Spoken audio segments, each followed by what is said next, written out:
नमस्ते मेरे प्यारे दोस्तों। आज मैंने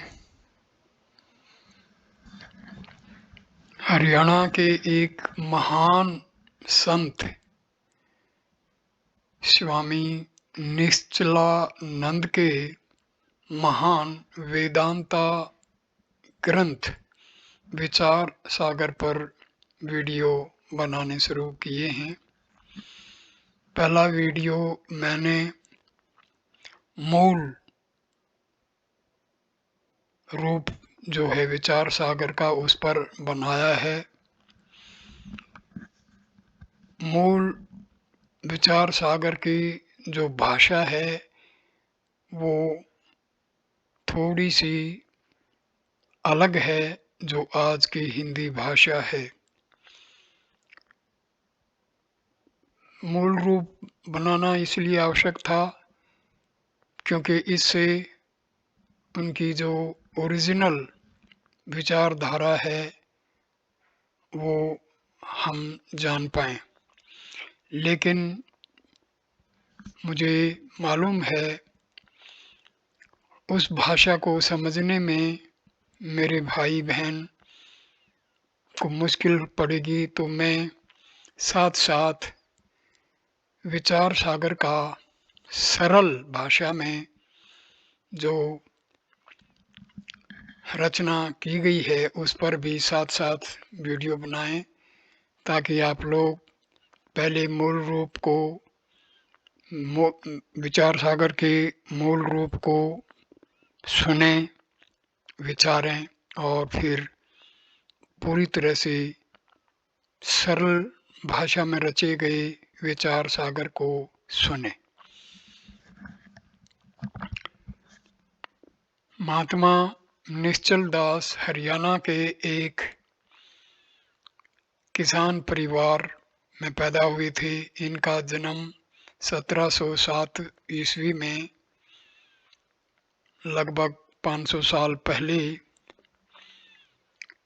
गांव किडौली जिला रोहतक में हुआ था।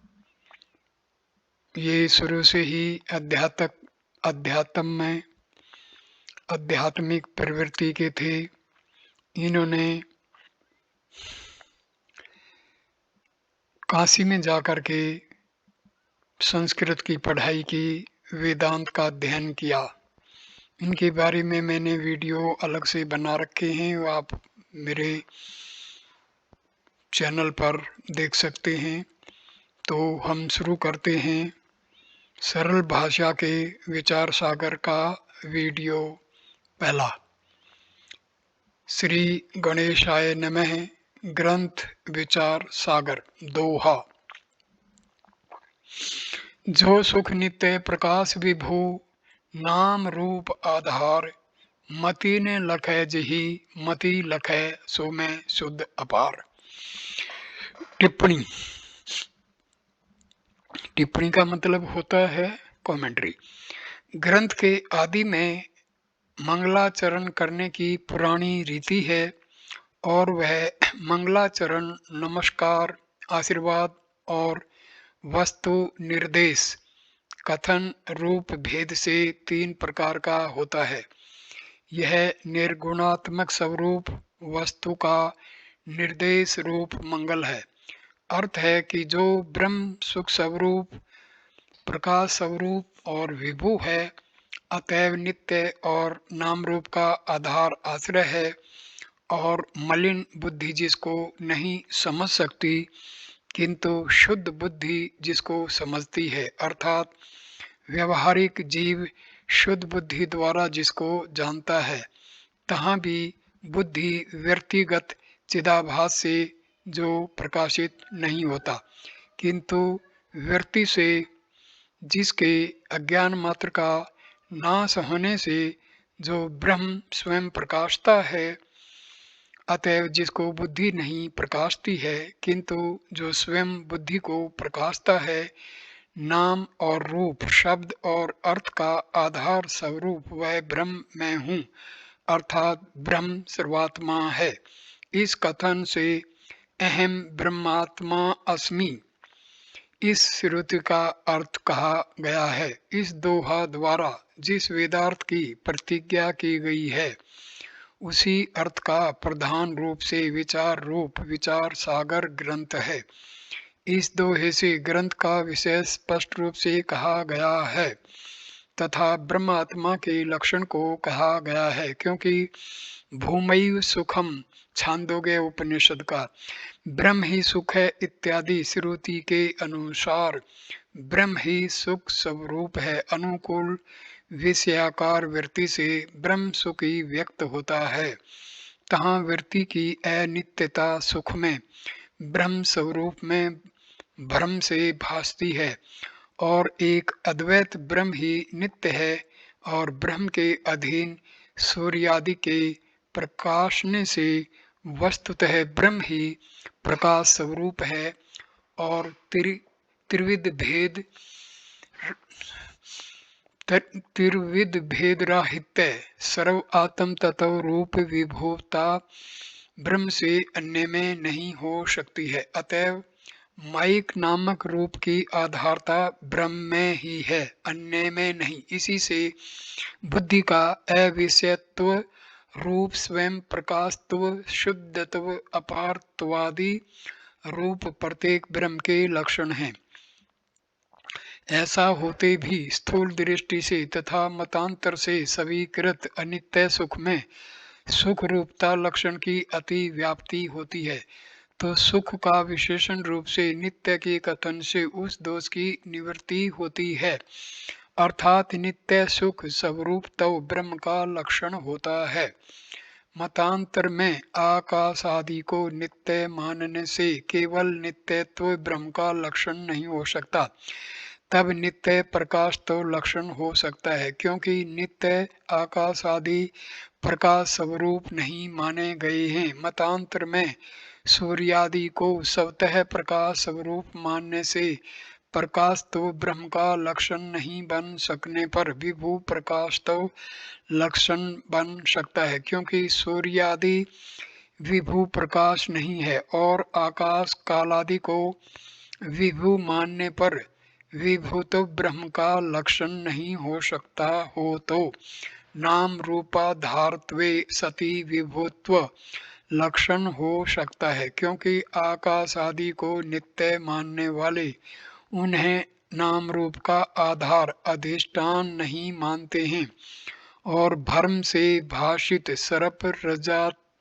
रजत आदि के नाम रूप के आधार रूप से स्थूल दृष्टि द्वारा भाषित रज्जु सीपादि में नाम रूप की आधारता के होने से केवल नाम रूप धारतव ब्रह्म का लक्षण नहीं हो सकने पर स्वयं प्रकाश होते नाम रूप धारवत ब्रह्म का लक्षण हो सकता है, क्योंकि रज्जु आदि स्वयं प्रकाश नहीं है। केवल स्वयं प्रकाश भी कोई परिच्छिन्न जीवात्मा को मानते हैं, परंतु शुद्ध नहीं मानते हैं।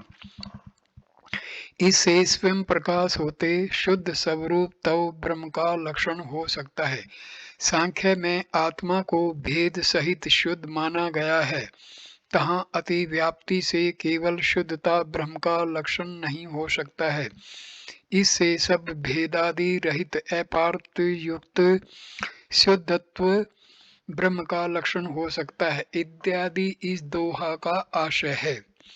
उक्त वस्तु निर्देश रूप मंगल में शंका होती है कि सो मैं शुद्ध अपार इस दोहे के चतुर्थ चरण के स्थान में सो सुचि विष्णु अपार या सो सुचि शंभु अपार अथवा सो हरि शुद्ध अपार इत्यादि पाठ होना उचित है, क्योंकि मनुष्य की अपेक्षा देव श्रेष्ठ माने जाते हैं।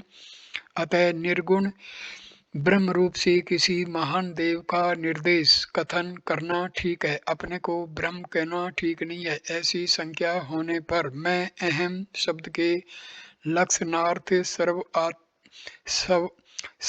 सर्वात्मतरात्मा कुटस्थ निर्विकार साक्षी दृष्टि से सो में शुद्ध अपार इस प्रकार कहा गया है, मनुष्य आदि दृष्टि से नहीं, और अंतरात्मा प्रत्यक साक्षी दृष्टि से विष्णु देवादि सब प्राणी ब्रह्म हैं ही, किंतु देवादि रूप प्राणी दृष्टि से ब्रह्म नहीं है, त्रिगुण माया से कल्पित सिद्ध हैं इत्यादि आशय से कहा गया है। दूसरा दोहा, ये हम तरंग एक में कर रहे हैं स्टडी। अवधि अपार स्वरूप मम लहरी विष्णु महेश, विधि रवि चंदा वरुण यम शक्ति धनेश गणेश।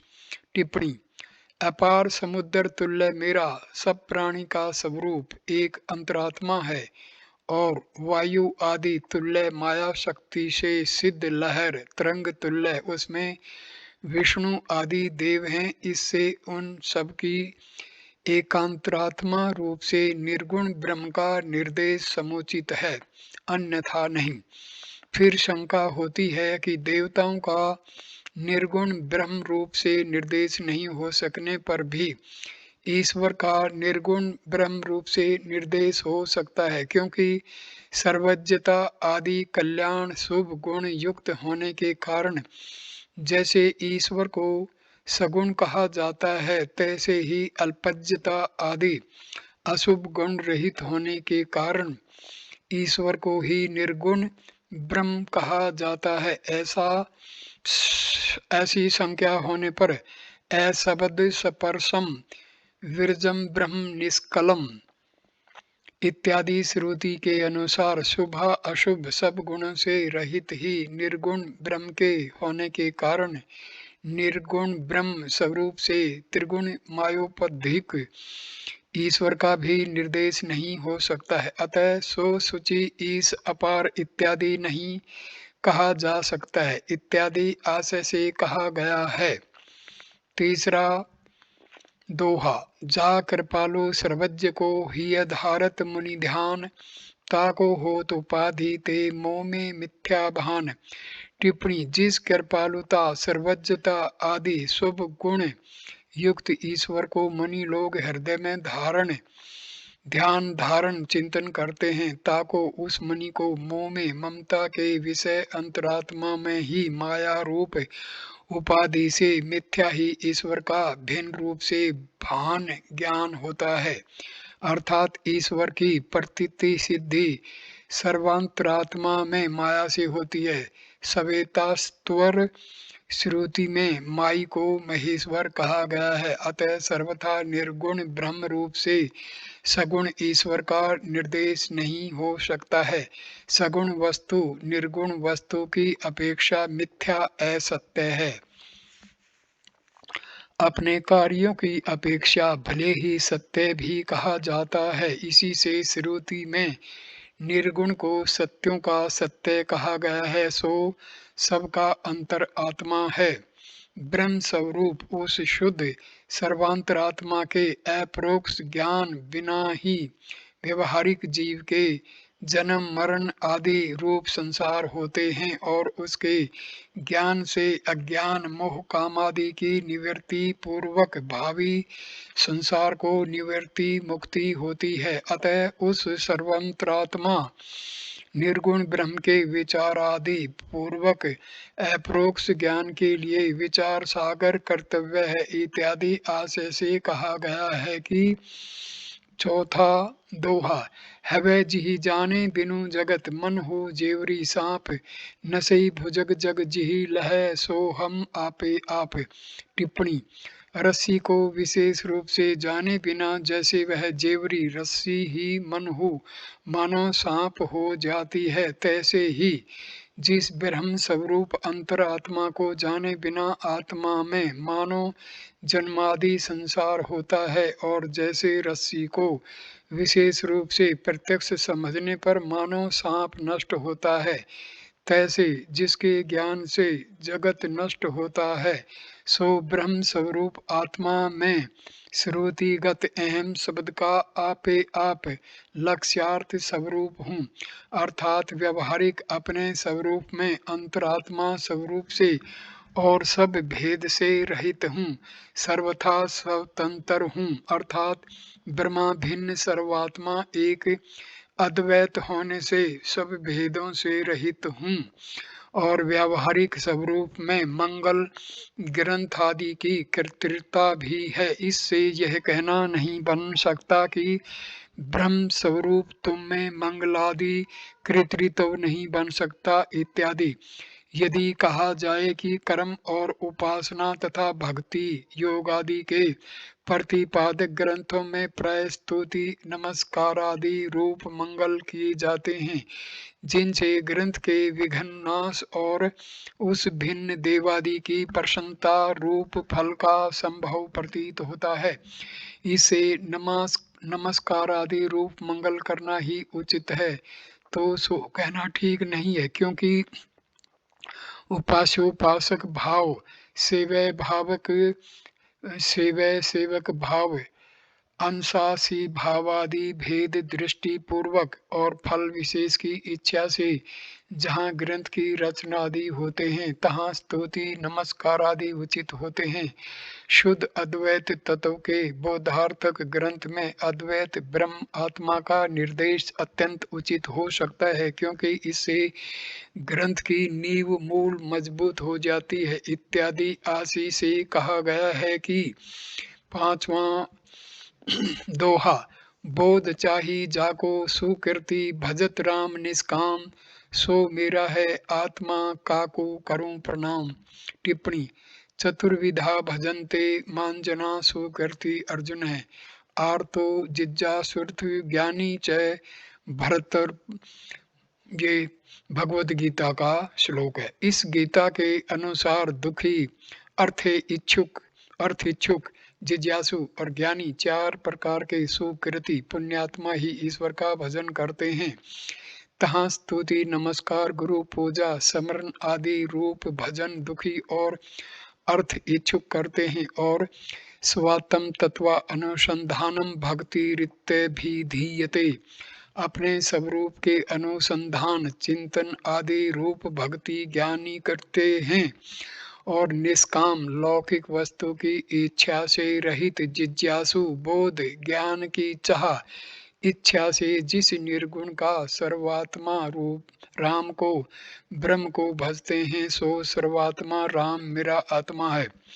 ऐसा निश्चय होने पर प्रणाम स्तुति नमस्कार आदि किसके किए जाएं, अर्थात जो जिज्ञासु परोक्ष रूप से राम को सर्वात्मा समझता है, सो भी अपरोक्ष अनुभव के लिए श्रवण मनन ध्यान आदि रूप ही भजन करता है।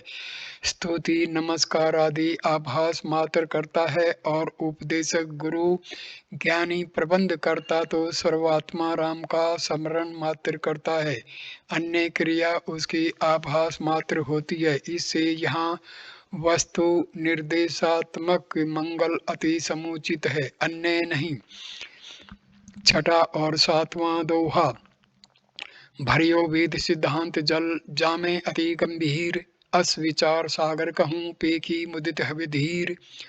सातवां सूत्र भाष्य वार्तिक प्रभृति ग्रंथ बहुत सुखानी तथापि मैं भाषा करूं लखी मति मंद अजानी। ब्रह्म सूत्र सांकर भाष्य सुरेश्वर वार्तिक प्रभृति आदि वेदांत के ग्रंथ यद्यपि सुरवानी देव भाषा संस्कृत में बहुत हैं, जिनमें वेद सिद्धांत का पूर्ण रीति से प्रतिपादन है।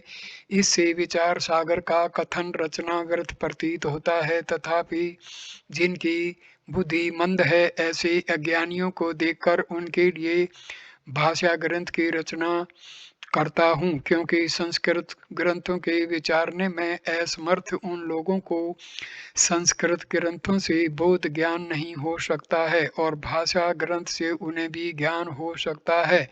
अतः भाषा ग्रंथ का आरंभ सफल है, निष्फल नहीं। आठवां दोहा कवि जन कृत भाषा बहुत ग्रंथ जगत विख्यात बिनु विचार सागर लखे नहीं संदेह न सात। यद्यपि कवियों से रचित बहुत भाषा ग्रंथ भी जगत में प्रसिद्ध हैं, तथापि विचार सागर को देखे बिना आत्म वस्तु विषयक संशय नष्ट नहीं होता है।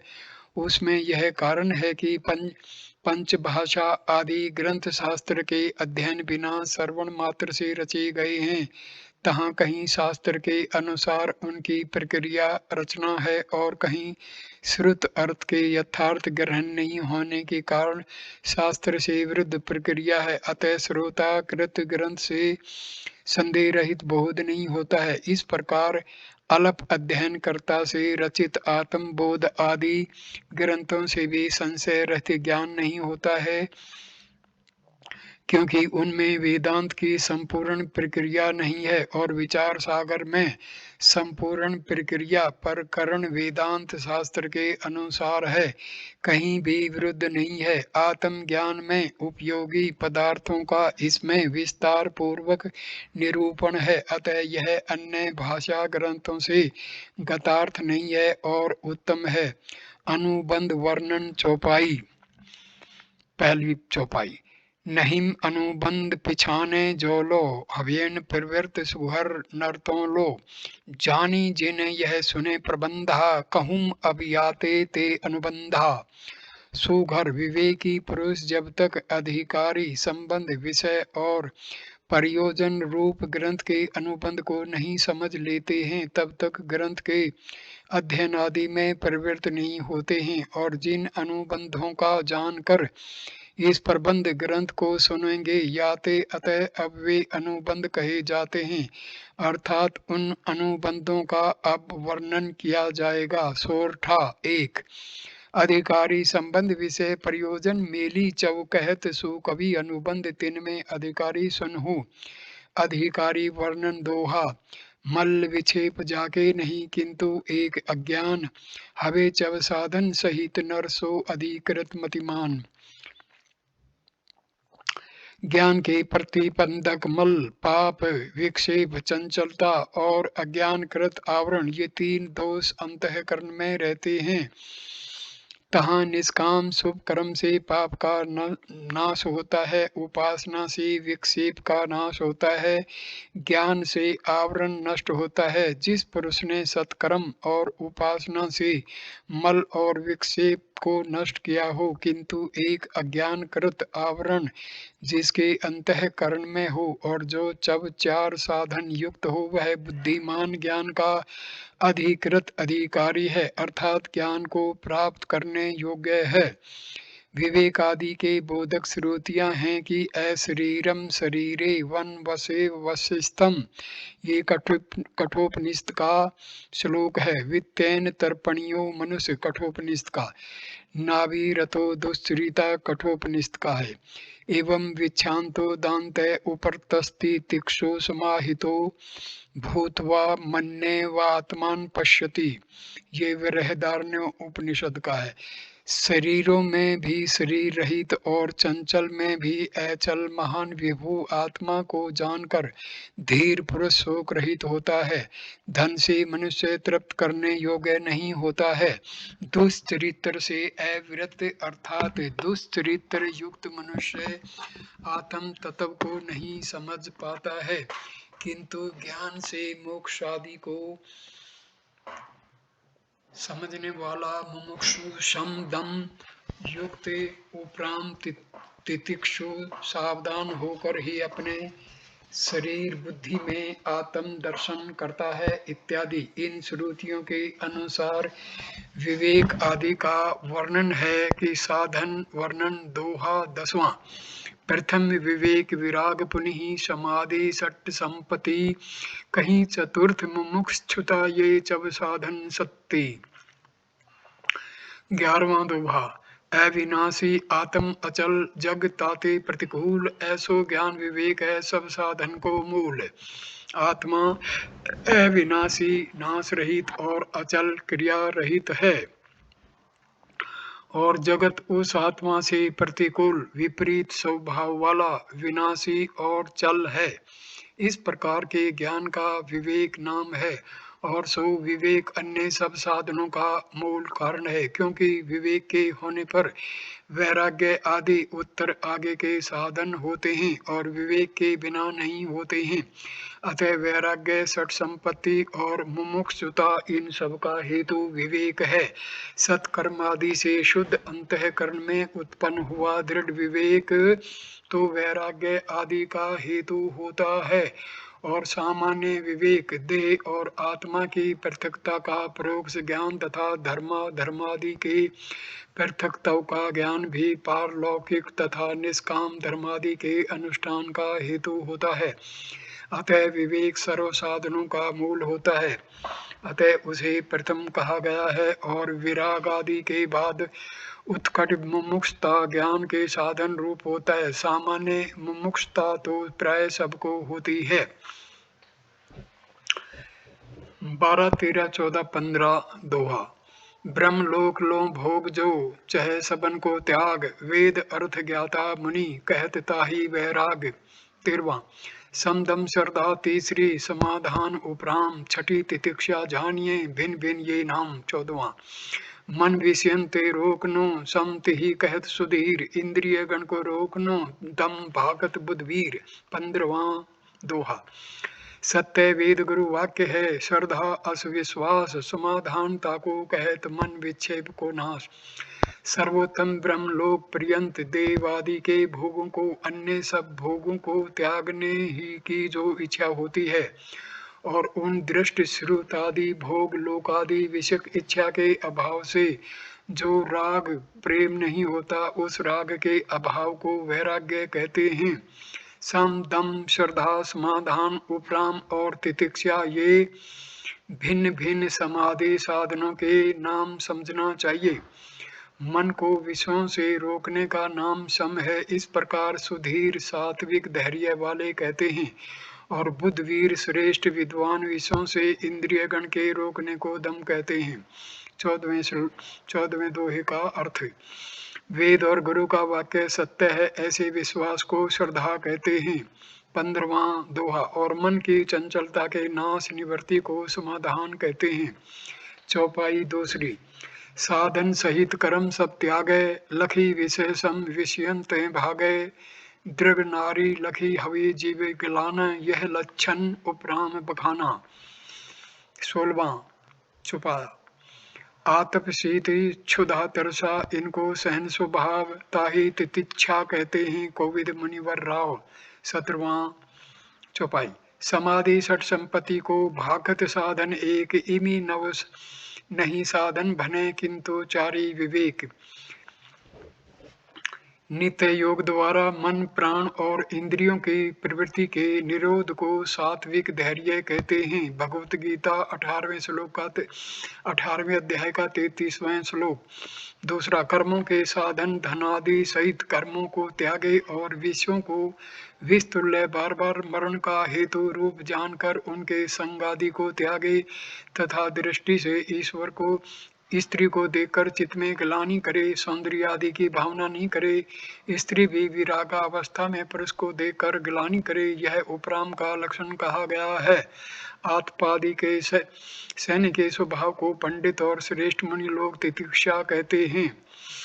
शमदमादि छह की संपत्ति प्राप्ति पूर्णता को एक साधन रूप कहा जाता है, क्योंकि ये छवो परस्पर सहकृत सम्मिलित होकर ज्ञान के साधन एक रूप से होते हैं। अतः सम आदि समाधि छह और विवेक वैराग्य तथा मुमुक्षुता मिलाकर नौ साधन नहीं कहे जाते हैं, किंतु सह विवेक विवेक की जन चार साधन कहे हैं।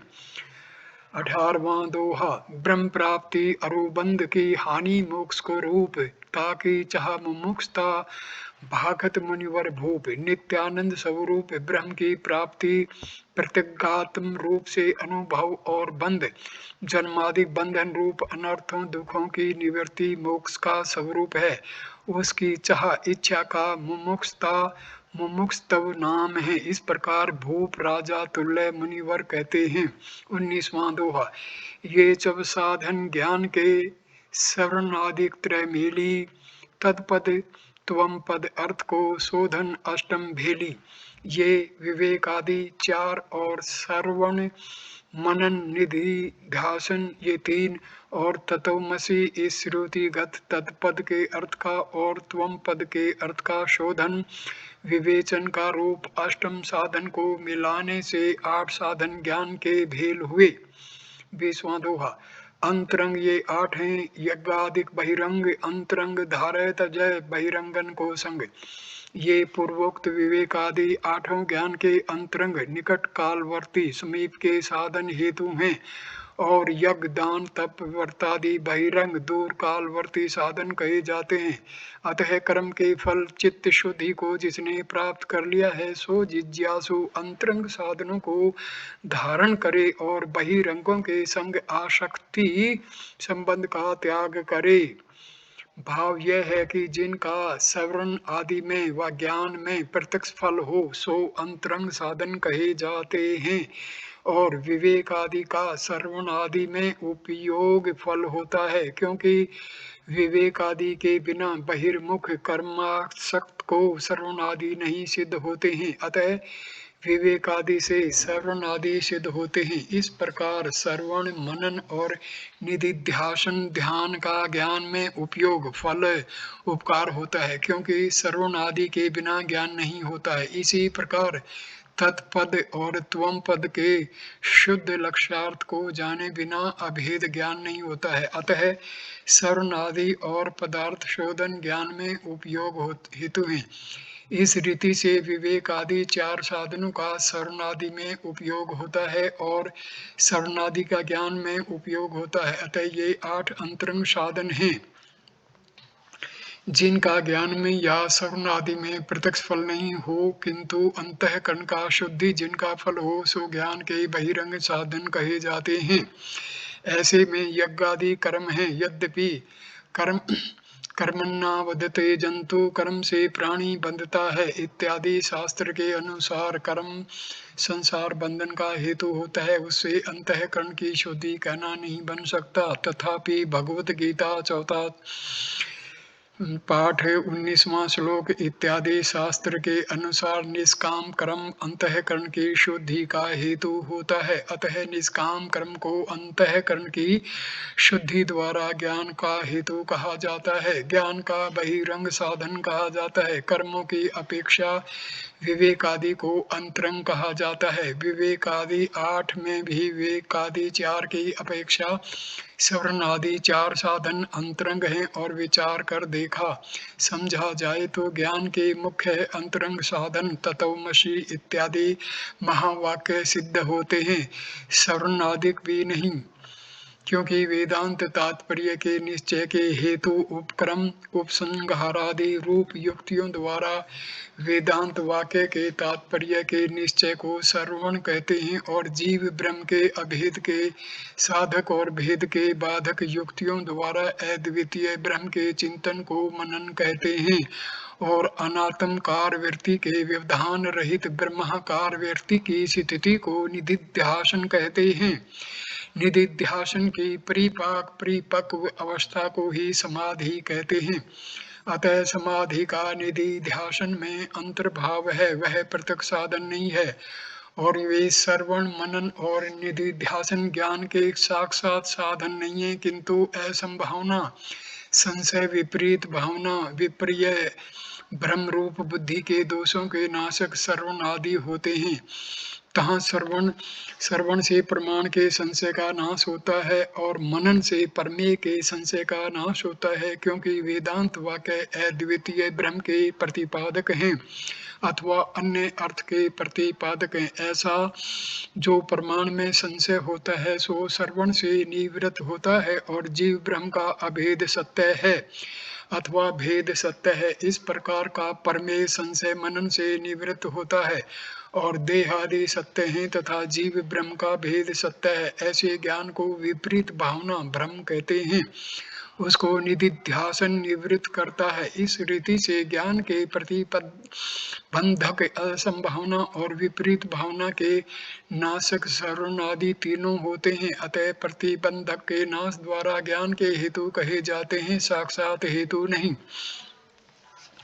ज्ञान के साक्षात साधन स्रोत करण संबंधी वेदांत वाक्य गुरु वाक्य होते हैं, परंतु एवांतर वाक्य और महावाक्य के भेद से वेदांत वाक्य 2 प्रकार के होते हैं तहाँ परमात्मा या जीव के स्वरूप के बोधक वाक्य को अवान्तर वाक्य कहते हैं और जीव तथा परमात्मा की एकता अभेद बोधक वाक्य को महावाक्य कहते हैं। और परमात्मा के बोधक अवान्तर वाक्य से परमात्मा का परोक्ष ज्ञान होता है, महावाक्य से अपरोक्ष ज्ञान होता है, क्योंकि ब्रह्म है इस ज्ञान को परोक्ष ज्ञान कहते हैं। और मैं हूँ, मैं ब्रह्म हूँ, इन ज्ञानों को अपरोक्ष ज्ञान कहते हैं। तुम ब्रह्म हो, ऐसे गुरु वाक्य के अधिकारी श्रोता के कर्ण से संबंध होते ही मैं ब्रह्म हूँ ऐसा उसको अरोक्ष ज्ञान होता है, और वाक्य श्रवण के बिना ज्ञान नहीं होता है। अतः अन्वय व्यतिरेक से श्रुति वाक्य ही ज्ञान का हेतु सिद्ध होता है। तहाँ अवान्तर वाक्य परोक्ष ज्ञान का हेतु होता है, महावाक्य ही अपरोक्ष ज्ञान का हेतु होता है। महावाक्य से परोक्ष ज्ञान नहीं होता है। वेदांत के एक देशी का मत है कि उक्त श्रवण आदि सहित महावाक्य से अपरोक्ष ज्ञान होता है और केवल वाक्य से परोक्ष ज्ञान होता है। अपरोक्ष ज्ञान यदि केवल वाक्य से अपरोक्ष ज्ञान हो तो श्रवण आदि व्यर्थ होंगे। यद्यपि वाक्य से अपरोक्ष ज्ञान होने पर भी श्रवण आदि से असंभावना विपरीत भावना की निवृत्ति होने के कारण श्रवण आदि व्यर्थ नहीं हो सकते। तथापि अपरोक्ष ज्ञात वस्तु विषयक संशय भ्रम के असंभव के कारण महावाक्य से अपरोक्ष ज्ञात अनुभूत ब्रह्मात्मा विषयक संशय और भ्रम नहीं हो सकते हैं। अतः वाक्य मात्र से अपरोक्ष ज्ञान होने पर श्रवण आदि व्यर्थ होंगे और केवल वाक्य से परोक्ष ज्ञान होने पर श्रवण आदि से अपरोक्ष ज्ञान होता है। इस मत में श्रवण आदि व्यर्थ नहीं होते हैं। यह बहुत ग्रंथकारों का मत है, परंतु सो समीचीन ठीक नहीं है, क्योंकि शब्द का यह स्वभाव है कि देश व काल से व्यवहित व्यवधान सहित वस्तु का शब्द से परोक्ष ही ज्ञान होता है। व्यवहित का ज्ञान शब्द से किसी प्रकार भी अपरोक्ष नहीं होता है, जैसे कि सर्वगादिक और इंद्रादि का ज्ञान शास्त्र से परोक्ष ही होता है। और अव्यवहित वस्तु के ज्ञान शब्द से भी परोक्ष और अपरोक्ष दो प्रकार के होते हैं, क्योंकि जहाँ अव्यवहित वस्तु को शब्द अस्ति है इस रूप से बोध कराता है तहाँ उसका परोक्ष ज्ञान होता है। जैसे कि दशम के संशय आदि से युक्त दशम के ही प्रति कहा जाए कि दशम है, तो उसको परोक्ष ही ज्ञान होता है कि कहीं कोई दशम होगा। और जहाँ अव्यवहित का यह है इस प्रकार शब्द से बोध कराया जाता है तहाँ शब्द से उसका अपरोक्ष ही ज्ञान होता है, परोक्ष नहीं। जैसे कि दशम तू है, इस प्रकार कहने पर दशम को दशम का ज्ञान अपरोक्ष ही होता है। इसी प्रकार सबके आत्मा होने के कारण ब्रह्म अत्यंत अव्यवहित है, अस्थि रूप अवान्तर वाक्य से उसका परोक्ष ज्ञान होता है और महावाक्य से अधिकारी को अपरोक्ष ही ज्ञान होता है।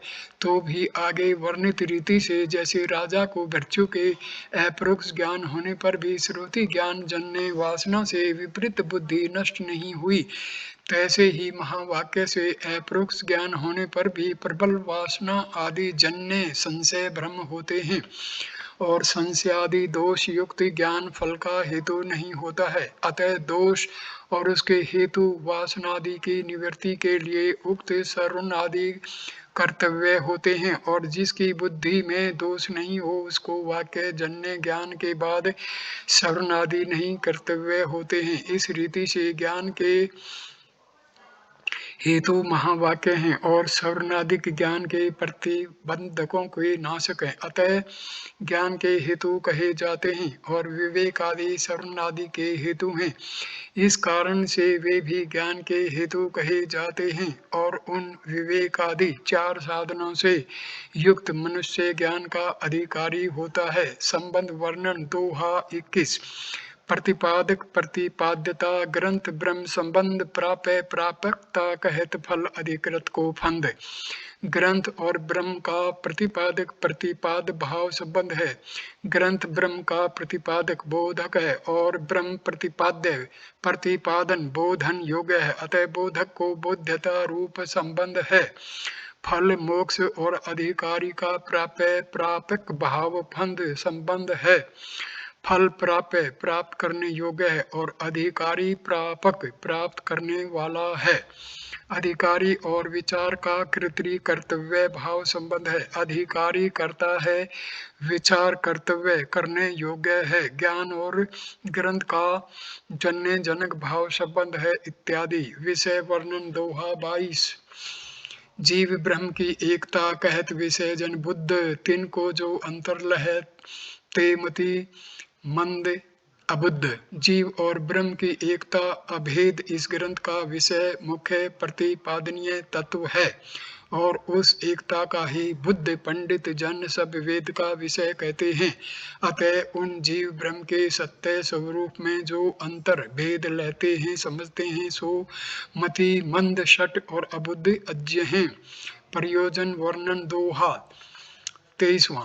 परमानंद स्वरूप की प्राप्ति प्रयोजन जानी जगत समूल अनर्थ पुनि हवे ताकि अति हानि। अविद्या अज्ञान आदि कारण सहित प्रपंचो संसार जन्मादि रूप दुख का हेतु है, अतः अनर्थ कहा जाता है। उस अनर्थ की निवृत्ति और परमानंद की प्राप्ति को मोक्ष कहते हैं। सो मोक्ष ग्रंथ का मुख्य परम प्रयोजन है और ज्ञान एवांतर प्रयोजन है, क्योंकि जिस विषयक मनुष्य की अभिलाषा हो वह अभिलषित वस्तु परम प्रयोजन और पुरुषार्थ कहा जाता है। तहाँ दुख की निवृत्ति और सुख की प्राप्ति विषयक सब मनुष्य की अभिलाषा होती है और वही मोक्ष का स्वरूप है।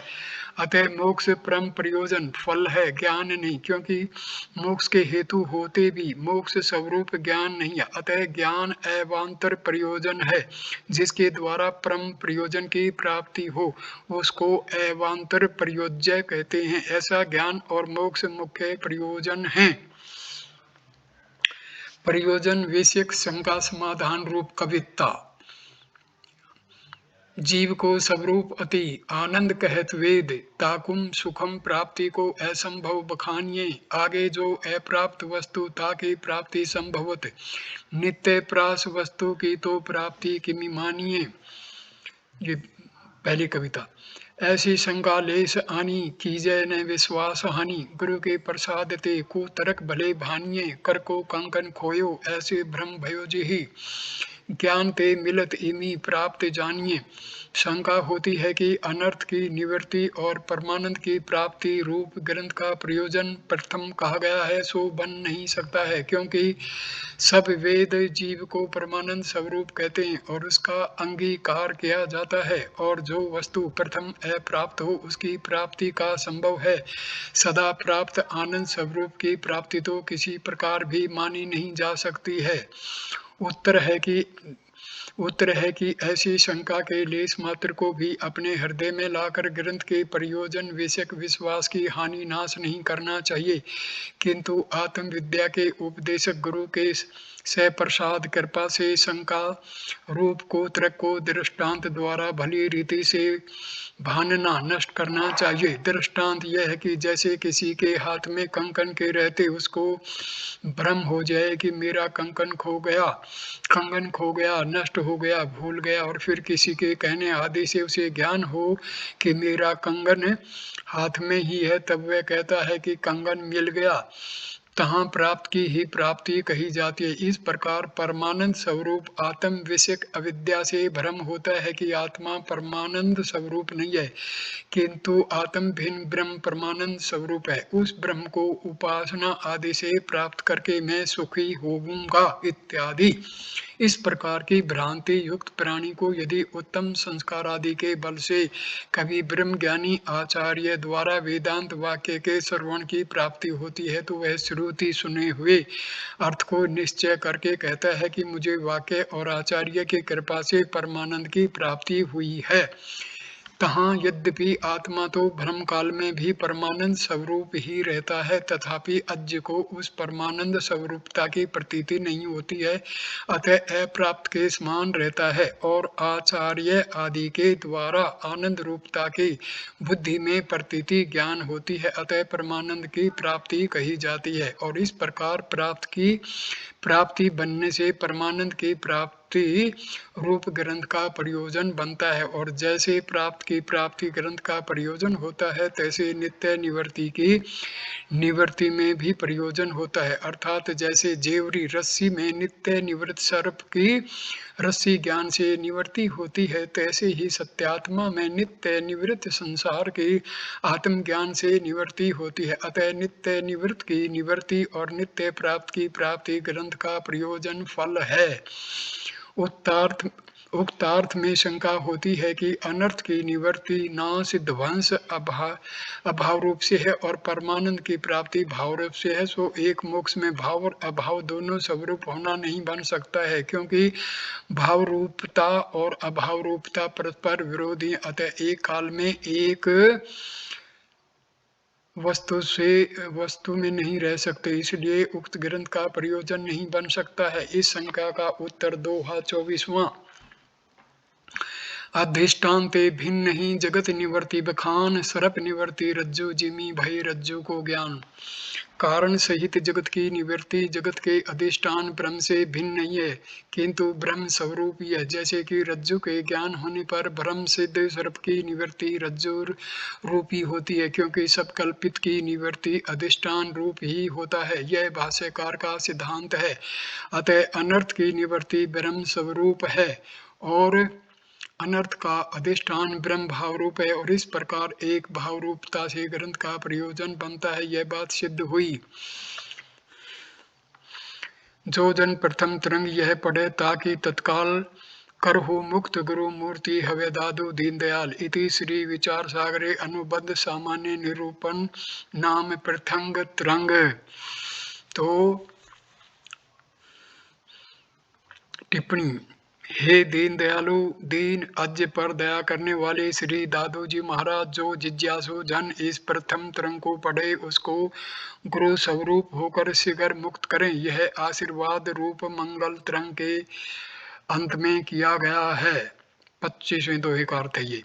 इस ग्रंथ के आदि में निर्गुण वस्तु ब्रह्मात्मा के निर्देशात्मक मंगल करके शंका के उत्तर के ब्याज बहाने से विष्णु आदि उत्तम देव और ईश्वर रूप सगुण वस्तु का निर्देश रूप मंगल भी किया गया है। और सब प्रकरणों के अंत में परम गुरु का निर्देश रूप मंगल किया गया है, क्योंकि शिष्य प्रथम गुरु रूपता को प्राप्त करके ही विमुक्त होता है।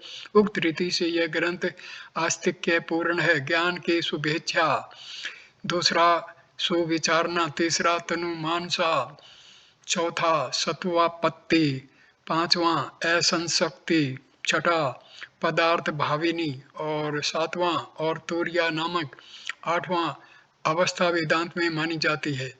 तहाँ प्रथम क्रम को शुभेच्छा में, द्वितीय को सुविचार में, तृतीय को तनुमानस में, चतुर्थ को सत्वापत्ति में, पंचम को असंशक्ति को साधन में, षष्ठ को स्वपन तुल्य पदार्थ भाव में और सप्तम को समाधि स्वरूप तुर्यात्मक समझना चाहिए। जागृत आदि की अपेक्षा से सप्तम भूमिका को तुर्या चतुर्थी कही जाती है। वस्तुतः वह तीन अवस्था से पर स्वरूप स्थित मात्र होती है। नाम रूपात्मक सब पदार्थ के तथा जीव के एक प्रतिभाषिक, दूसरा व्यावहारिक, तीसरा परमार्थिक, ये त्रिविध स्वरूप होते हैं। तीन में सोपन भ्रम काल मात्र में प्रतीत होने वाले प्रातिभाषिक कहे जाते हैं और लोक व्यवहार काल मात्र में प्रतीत होने वाले व्यवहारिक कहे जाते हैं। समाधि विचार काल में ज्ञानी मात्र को प्रतीत होने वाला परमार्थिक शब्द का सत्य स्वरूप ब्रह्म सत्यात्मा कहा जाता है। और जीवों के व्यवहारिक स्वरूप में तीन अवस्था जागृत, स्वप्न, सुषुप्ति होती हैं तथा व्यवहारिक जीव ही कारण भाव स्वरूप अज्ञान आनंद में कोश और सूक्ष्म प्राण में, मनु में, विज्ञान में कोशत्रय और स्थूल अन्न में कोश वाले होते हैं। जीवों का परमार्थिक स्वरूप व्यवहारातीत को कोश रहित अवस्था, त्रियातीत सर्वसाक्षी मात्र निर्गुण एक तत्व है तो भी जागृत आदि की अपेक्षा से तूर्य चतुर्थ तथा ओंकार संबंधी अ उ में रूपक मात्राओं के अवाच्य होने से अमात्र कहा जाता है। उसके ज्ञान से मोक्ष होता है, अतः उसके ज्ञान के लिए हो सब वेदांत की तथा विचार सागर की प्रवृत्ति हुई है। ओम शम शांति शांति शांति। तो पहला वीडियो हम यहीं पर संपूर्ण कर देते हैं। अगला वीडियो विचार सागर द्वितीय तरंग अनुबंध विशेष निरूपण से शुरू करेंगे। धन्यवाद दोस्तों।